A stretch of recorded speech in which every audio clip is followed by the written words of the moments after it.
Bon dia. Estem aquí avui per exigir vies legals i segures per garantir el dret a migrar.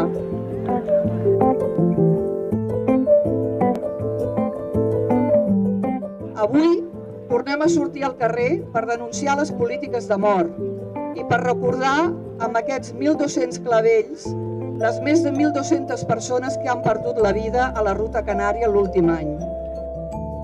Diem prou a una Europa que nega els drets fonamentals de milers de persones, que vulnera els drets humans i que es converteix en còmplice d'un genocidi en el ple segle XXI.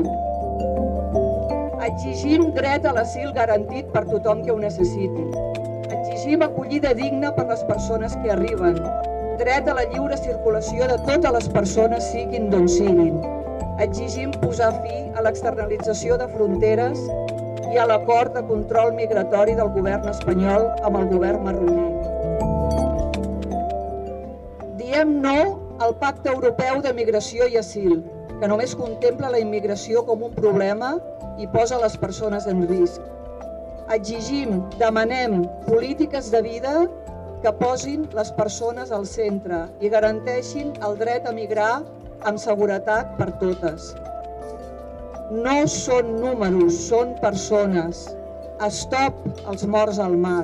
Stop els morts al mar.